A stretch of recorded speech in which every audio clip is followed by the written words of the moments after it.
안녕하십니까. 저희는 그 여주 이주민지원센터에서 다문화 사회라고 얘기를 하는데, 이주민과 함께 살아가는 이 사회를 살아가는 과정에 대해서 가지고 있는 생각이나 느낌, 이런 부분들이 어떤 게 있을까에 대해 좀 이야기를 하는 그런 자리가 필요하겠다 싶어서 자리를 마련하게 됐습니다. 오늘은 특별하게 여주에 사시고 또한 그 십수년 전부터 이주민 지원 활동을 해왔던 시민 한 분을 모시고 함께 이야기하는 시간을 듣도록 하겠습니다. 간단한 자기소개 부탁드리겠습니다. 네, 안녕하세요. 저는 여주 시민이고요.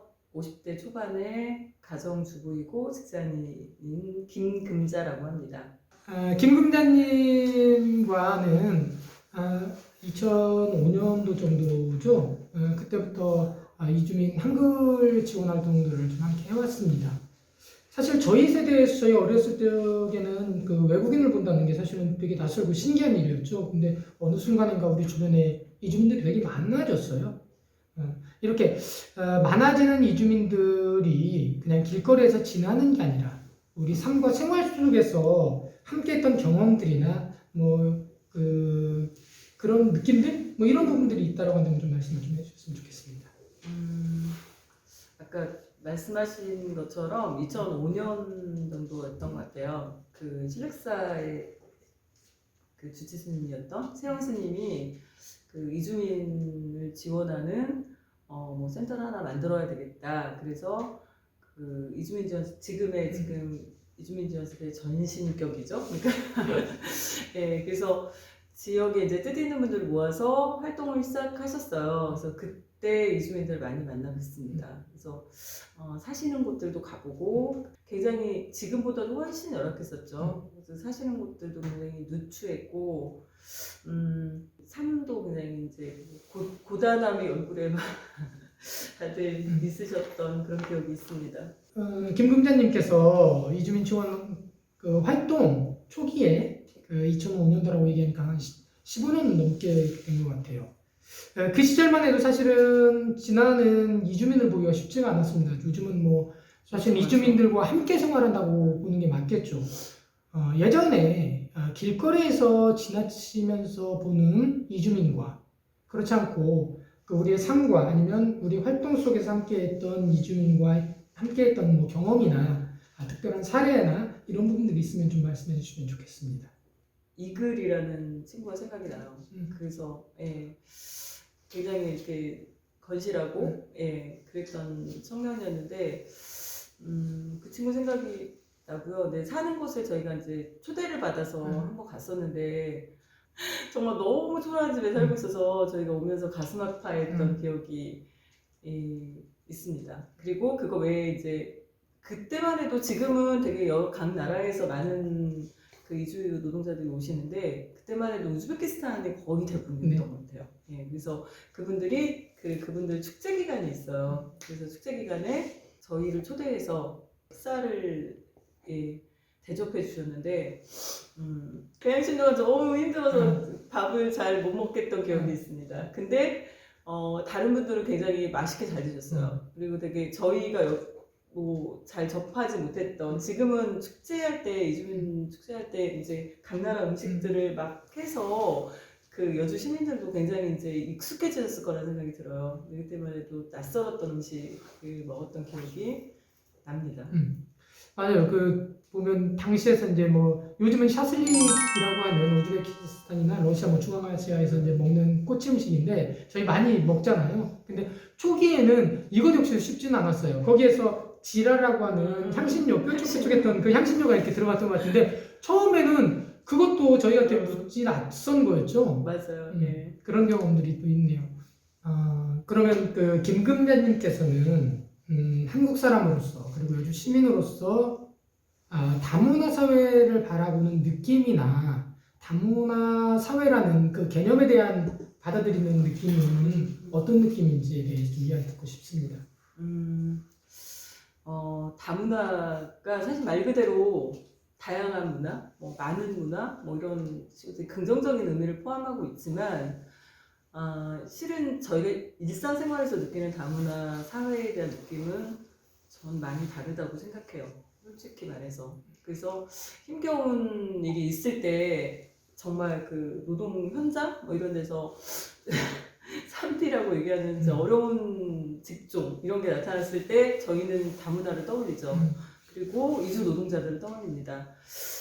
그것뿐만 아니고 그 다음에 이제 이게 제가 그냥 피부로 느끼는 다문화 사회라는 느낌도 어떻게 보면 차별 뭐 이런 단어와 뗄 수 없다라는 생각을 저는 해요. 그리고 그게 현실이고 제가 느끼는 바로는 그렇습니다. 그러니까 정말 이게 다양한 나라에 대한 어떤 다른 나라에 대한 어떤 동경 내지는 아니면 존중 이런 것과는 좀 동떨어져 있다. 우리나라 사람들이 기본적으로 가지고 있는 그 사대주의에 대한 그런 편견 뭐 이런 것도 너무 많고, 그래서 백인을 바라보는 시선과 그다음에 그 외에 그러니까 미국이나 주류의 백인들을 바라보는 시선과 그 외의 나라들과 그 사람들이 그 이주해서 온 노동자들과 아니면 다문화 가정의 분들을 바라보는 시선이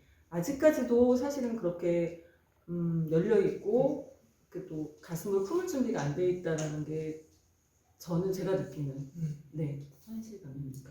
사실 그래서 요즘은 이제 그런 말씀들을 많이 하세요. 그 다문화라는 그 용어의 개념 부분들을 좀 변해야 되지 않냐 뭐 이런 거죠. 그러니까 다문화라는 개념 자체가 외국의 다양한 문화와 내국, 그런 한국 문화를 함께 포괄해 줘야 되는데, 실제로 우리 사회에서 다문화다라는 부분들은 한국인들을 제외한 그 이주민의 문화를 다문화라고 이렇게 그 개념 적용을 하는 경우들이 많아서 요즘은 다문화라는 것보다는 뭐 선주민, 이주민, 그래서 미리 거주해서 한국에 살고 있는 사람, 그렇지 않은 그 나중에 한국에 그 와서 살고 있는 이주민, 이런 용어들에 대한 용어 정립들을 하자라는 이야기들도 많이 나오고 있습니다. 네, 그러면 그 2005년도라고 하니까 한 15년 정도 됐잖아요. 그 이주노동자들을 함께 봐왔습니다. 이제 초기에 이제 당시만 해도 이주노동자 고용형체들이 산업연수생제도였죠. 지금은 이제 고용허가제로 이렇게 많이 바뀌었습니다. 이 변화된 지점에 대한 부분들의 의미가 따로 있을까요? 저희 사회가 아무래도 이제 뭐 저희 한국 사회 내에 어떤 노동 시장의 변화 뭐 이런 것들과 맞물려 있지 않겠습니까? 아무래도 젊은이들, 그러니까 일자리가 필요함에도 불구하고 저희가 그걸 내부에서 충족할 수 없는 상황이다 보니 이제 받아들이기 위한 어떤 그리고 또 사실 제가 예전에 봤던 책 중에 박범신 작가가 쓴 나마스테라는 책이 있었어요. 그 책 내용이 그런 거였거든요. 그러니까 그 우리나라에 이주 노동자로 와서 결혼하고 살게 됐으나 결국은 이제 그 노동 환경의 열악함 때문에 결국 이제 분신을 하는 내용의 그런 내용이었어요. 근데 그런 세월들을 사실은 겪어왔다라고 봐야죠. 그러니까 그분들이 열악한 상황을 견디고 또 그것을 위해 투쟁도 사실은 해왔고, 그래서 우리가 알지 못하지만 이주노동자들이 굉장히 많은 그런 인권을 위해서, 본인의 인권을 위해서 굉장히 많은 투쟁들을 해왔다는 역사들이 분명히 있었을 거예요. 예. 그런 역사들과 그다음에 우리 그 사회 내에 어떤 그래도 진보적인 사람들의 생각과 뭐 이런 것들이 뭐 발전해 오면서 그 시기보다는 지금 사실은 많이 나아졌다라고 보는 게 맞겠죠. 네.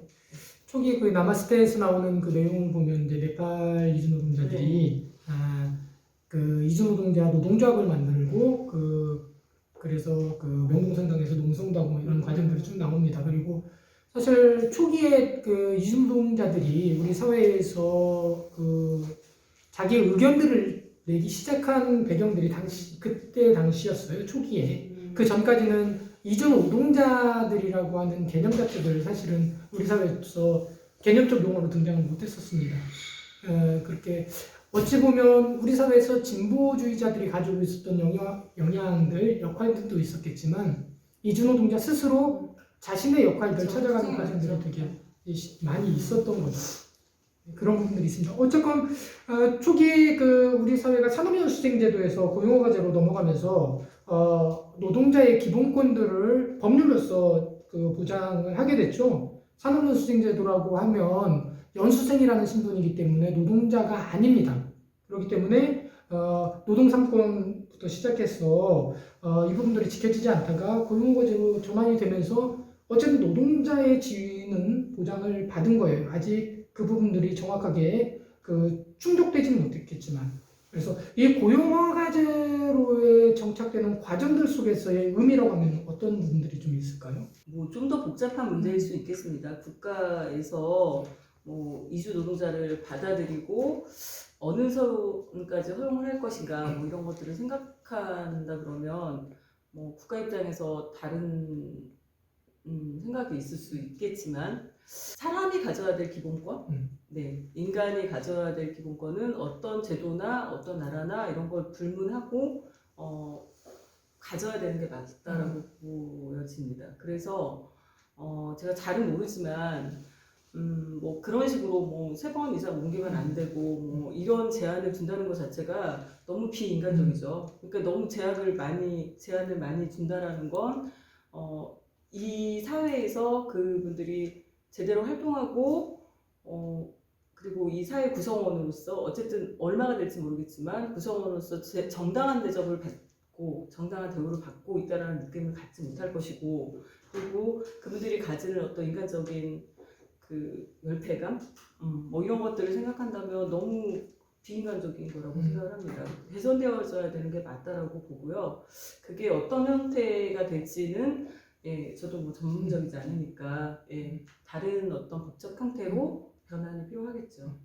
뭐 그런 이야기들이 많이 나옵니다. 어쨌든 노동자는 직장 선택에 대한 자유들을 보장을 해야 된다는 부분들은 사실은 가장 기본적인 인권이잖아요. 그렇기 때문에 지금의 고용허가 제도가 노동허가제로 전환이 돼야 된다는 부분들은 진보주의 진영에서 일각에서 뭐 제출되는 내용들이에요. 노동허가제? 예.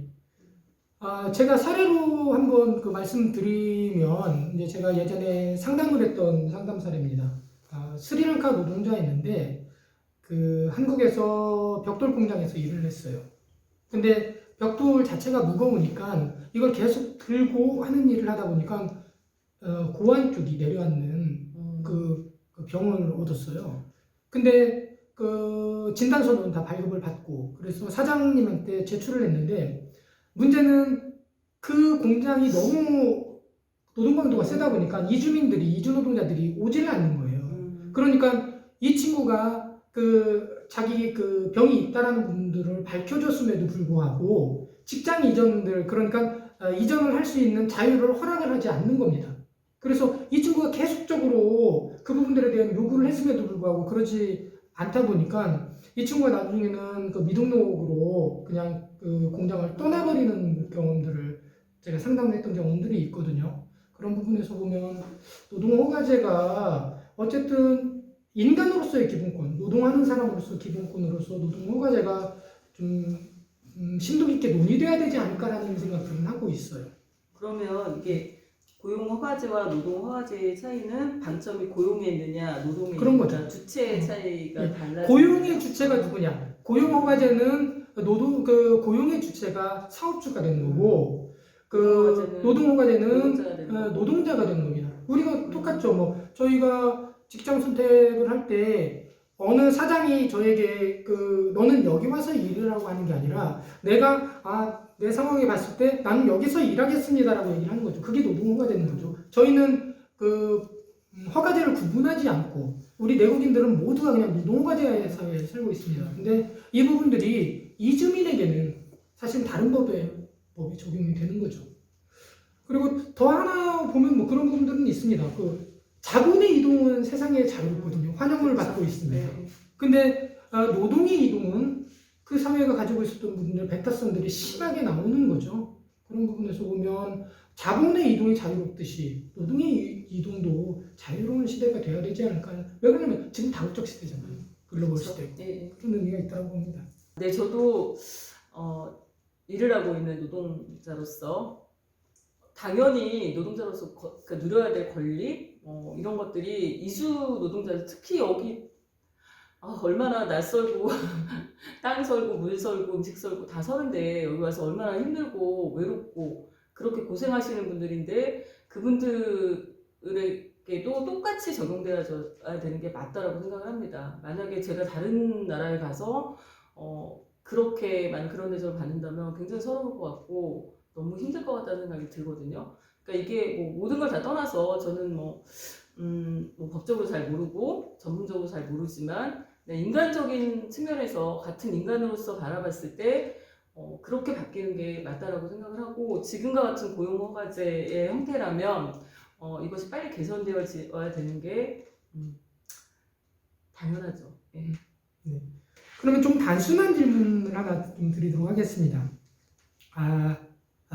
우리나라와 특히나 여주에서 우리가 경험하는 다문화 지수를 보면 몇 프로 정도라고 생각하고 또 그에 대한 이유들을 좀 듣고 싶은데 문제는 여기서 그 다문화의 개념들을 결혼 이민자로 제한하는 게 아니라 이주 노동자들까지 포함하는 실제적 개념의 다문화의 우리의 그 지역사회의 그 감수성, 수치 이런 부분들을 좀 말씀해 주셨으면 좋겠습니다. 그냥 제가 알고 있는 지식은 굉장히 편파적인 거라 뭐 솔직히 말하면 주변에 그 이주 여성과 결혼하신 분도 계시고 그 다음에 전에 아시던 분은 그 동네에 결혼한 그 결혼 이민자 분을 가서 그 연세 드신 분이었는데 가서 한글을 가르치셨던 분도 계시고 예. 그런 걸 보면 전에 비해서는 굉장히 많이 감수성이 높아졌다라고 보는 게 맞는 것 같아요. 그래서 그리고 이제 어쨌든 주변에서 너무 이제 그게 일상이 되는 거죠. 예전에 솔직히 결혼 이민자 그러면 진짜 결혼 못한 노총각들이 뭐 거의 돈 주고 이렇게 데려온다 뭐 이런 개념이 되게 컸다라면 지금은 사실 꼭 그렇지만도 않은 것 같아요. 그러니까 이주 여성과 결혼한다는 부분에 대해서도 저희가 솔직히 예전보다 굉장히 열린 마음이 된 것 같고 그래서 그것에 대한 어떤 문화적인 거부감이 처음처럼 그렇게 굳이 뭐 이렇게 생각했던 거와는 좀 다른 아까 이제 15년 전 계속 얘기했는데 그때를 어쨌든 비교할 수 있는 시기가 그때밖에 없으니까 그때와 생각을 해보면 지금 그 수치는 뭐 몇 프로다 이렇게 제가 말할 수는 없지만 그때에 비하면 감수성은 굉장히 높아졌다라고 판단이 되어지고 제가 이제 걷는데 특히 걸으면서는 이주 노동자들 정말 많아요. 그러니까 차 타고 다니면 못 보는데 왜냐면 이분들 거의 자전거를 타고 다니거나 걷고 다니시기 때문에 걸으시기 때문에 정말 많이 보거든요. 그리고 마트에서도 많이 보고 그리고 그 지역에 어느 날 보면 무슨 태국 음식점, 뭐 베트남 음식점, 뭐 무슨 러시아 음식점, 뭐 이런 음식점들이 곳곳에 생겨나더라고요. 여주 같은 촌에도. 그리고 그분들이 어쨌든 생활 반경이 좀 자유로워지고 생활할 수 있는 뭐 본인들이 어울릴 수 있는 공간들도 생기고 이런 거 보면 그리고 또 우리나라 사람들이 베트남 식당 이런 데 굉장히 인기 있거든요. 네, 인기 있는 거 보면 그 다문화에 대한 어떤 받아들이는 이 감수성 정도가 어쨌든 많이 올라갈까. 그렇지만 그렇다고 해서 편견이 다 사라진 건 아니니까 그거는 뭐 시간과 다른 정책적인 노력들이 필요하지만 제가 느끼기에는 많이 성장을 했다. 많이 성장했다. 네. 사실 그 초기에 이주민 지원으로 활동했던 2005년도를 보면 당시에서 그 네팔 그 이주 여성이 지나가다가 행색이 안 좋다고 해가지고 그 현역병자로 몰려가지고 2년 동안 그 정신병원에 갇히고 이랬던 상황들이 이루어졌고 또 당시에서는 산업연수제도에서 그 열악한 노동 현장에 있다 보니까 뭐 손가락이 절단되거나 뭐 이런 부분들을 그 현장 사고들이 많았습니다. 근데 이 부분들에 대한 보상도 제대로 안 하고 그 교육시켜버리고 뭐 이런 부분들이 많았잖아요, 사례들이. 그러다 보니까 실제로 그 당시에 이제 매스컴에 나왔던 미디어에서 나왔던 걸로 보면 한국 사람이 네팔에서 지나가는데 한국말로 인사를 한다고 합니다. 안녕하세요 해서 뒤돌아보면 흉기로 찌르고 도망가고 뭐 이런 부분들이 실제로 당시에서 그 2005년도 당시에 그 사회상이었어요. 그런 면에서 보면 지금 우리 사회가 가지고 있는 부분들 많이 성장을 했죠. 근데 이건 내국인의 의식 변화도 있겠지만 사실은 어찌 보면 이주민들은 스스로 자신의 인권들을 확대해 나가고 자조 모임을 통해서 이 사회의 구성원으로서 자기 영역들을 계속 확대해 나가는 역할들이 되게 크다라고 봐요. 지금 보면 결혼 이주 여성이나 이주 노동자분들 이렇게 보면 나라 이제 국정 모임들을 쭉 하면서 그 부분들이 자기의 요구들을 체계화 시켜내는 부분들이거든요. 노동 문제에서도 그렇고 이런 부분에서 보면 내국인의 역할도 중요하지만 이주민 스스로 본인들이 그 자신의 영역들을 실제로 개척해온 부분들의 성과다 이렇게 보여지는 부분들이 많이 있습니다. 맞아요. 네트워크 굉장히 잘 돼 있으시더라고요. 각 나라별로. 좀 어려운 질문이긴 합니다만은 그 다문화 사회에 대한 부분들에 대한 올바른 정착을 위해서 뭐 시민 영역이나 아니면 정치 영역에서 역할들이 따로 있을까요?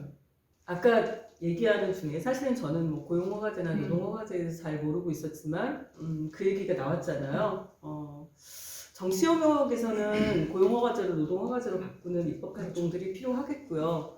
안산이나 뭐 이런 이수를 아는 곳에서는 그 지자체별로 그런 특화된 법들이 있다고 하더라고요. 조례나. 네. 그러니까 여주도 사실은 그런 것들이 이제 사실 생각보다 여주가 되게 많아요. 네, 왜냐면 맞습니다.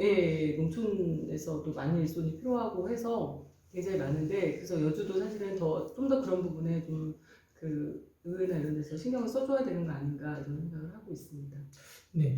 그 실제로 여주에서 뭐 이주민이라고 하면 한 5,300명 정도가 됩니다. 그러면 비율로 보면 4%가 넘죠. 4%가 넘고 그 중에서 한 70% 이상은 이주 노동자예요. 근데 그간에 여주에서 다문화 지원 조례가 없었던 건 아니에요. 근데 다문화 지원 조례가 결혼 이민자 중심으로 되어 있었습니다. 근데 사실은 그 올해 그 결혼 이민자와 이주 노동자를 포괄하는 외국인 지원 조례가 여주 시의회를 통해서 통과가 됐습니다. 그래서 다행입니다. 예. 그래서 앞으로는 이제 이주민 지원 사업이 결혼 이민자 중심이었다가 이제는 결혼 이민자와 이주 노동자를 포괄하는 그런 시대가 지역 사회가 변화되고 있다는 부분을 좀 말씀드리면 그나마 지역에서는 좀 희망적인 부분들이겠죠. 네. 그래서 확대됐으면 좋겠습니다.